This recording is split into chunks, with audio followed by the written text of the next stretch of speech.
करते हैं और सबसे पहले बात आज की सबसे बड़ी खबर की, आज की सबसे बड़ी पॉलिटिकल ब्रेकिंग की। महाराष्ट्र की राजनीति में सबसे बड़ा उलटफेर हुआ। शिंदे सरकार में अजीत पवार डिप्टी सीएम बने हैं। एनसीपी के 8 विधायक भी गए जो मंत्री बने हैं। अजीत पवार इसी के साथ 5वीं बार महाराष्ट्र के डिप्टी सीएम बने हैं। जितेंद्र की बात करें तो उन्हें नेता विपक्ष बनाया गया है। पार्टी और सिंबल पर अब जीत का दावा, लड़ने का दावा अब कर रहे हैं अजीत पवार। तो एनसीपी अध्यक्ष शरद पवार का भी बयान सामने आ चुका है, जिनके बयान का सभी को इंतजार था और उन्होंने कहा है कि मैंने ऐसी बगावत पहले भी देखी है, मैं फिर से पार्टी खड़ी करके दिखाऊंगा। लेकिन देखिए, इससे पहले भी वो पार्टी खड़ी कर चुके हैं, लेकिन सवाल यही अब उठता है कि दोबारा से पार्टी खड़ी करना इस उम्र में, इस माहौल में क्या आसान होने वाला है? तो महाराष्ट्र की राजनीति में बड़ा उलटफेर होता है। शिंदे सरकार में अजीत पवार डिप्टी सीएम बने हैं। बैठक के बाद अचानक से ये निर्णय लिया जाता है, जहां अजीत पवार डिप्टी सीएम बने और इसी के साथ वो 5वीं बार महाराष्ट्र के डिप्टी सीएम बन गए हैं। हमने सबने मिलके ये डिसीजन लिया है, पार्टी के नाते हमने ये डिसीजन लिया है और ये होते हुए पूरे विधायक हमारे साथ है, मेंबर ऑफ पार्लियामेंट हमारे साथ है, बाकी के पार्टी के वर्कर हमारे साथ है। इसीलिए आज मैंने डिप्टी चीफ मिनिस्टरशिप का ओथ दी। एक मुख्यमंत्री और 2 मुख्यमंत्री, ये डबल इंजन वाला सरकार मोदी जी के नेतृत्व में चल रहा था, इसको अभी ट्रिपल इंजन मिल गया है। ये पूरे ट्रेन की गति से भागेगा।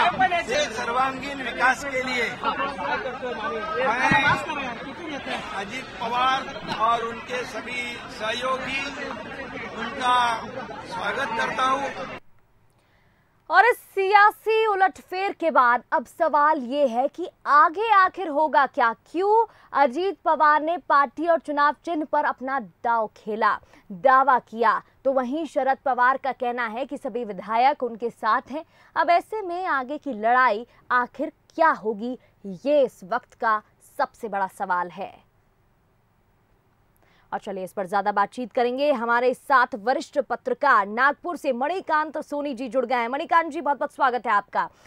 देखिए, महाराष्ट्र की राजनीति में सबसे बड़ा उलटफेर होता है, हमने इससे पहले भी चर्चा की थी। सवाल कई खड़े हो रहे हैं, आगे क्या कुछ स्ट्रैटेजी अपनाई जाएगी? क्योंकि देखिए, चुनाव भी करीब है। ऐसे में अगर शरद पवार की बात करें तो वो भी दावा कर रहे हैं कि एक बार मैं पार्टी वापस से खड़े करके दिखाऊंगा। उनके पास क्या ऑप्शन रहता है? और अगर अजीत पवार की बात करें तो उनका कहना है कि अगर मैं लड़ूंगा तो एनसीपी के चिन्ह पर लड़ूंगा।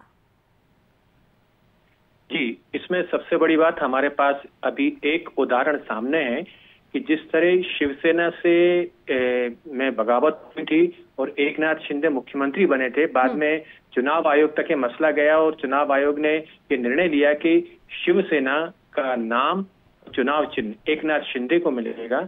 उसी तरह हो सकता है कि ये विवाद एक बार फिर चुनाव आयोग तक जाए, क्योंकि आपको याद होगा तो पिछले दिनों एनसीपी यानी राष्ट्रवादी कांग्रेस पार्टी का राष्ट्रीय पार्टी का दर्जा छीन चुका है, वो एक प्रादेशिक पार्टी है। तो नागालैंड और महाराष्ट्र, यहाँ 2 जगह हैं जहां वो अपनी उपस्थिति दर्ज करा रही है।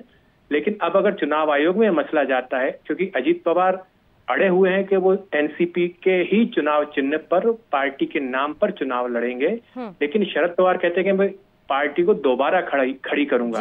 जी। तो मसला जहां तक लगता है कि कोर्ट में भी जा सकता है और चुनाव आयोग में भी जाएगा, और वहां क्या फैसला होता है आने वाला वक्त बताएगा, क्योंकि चुनाव नजदीक है। बिल्कुल देखने वाली बात रहेगी इस 3 पहिए की सरकार बनने के बाद क्या कुछ और हलचल आगे होने वाली है। बहुत बहुत शुक्रिया मणिकांत जी तमाम जानकारी के लिए, बातचीत के लिए। चलिए अब बात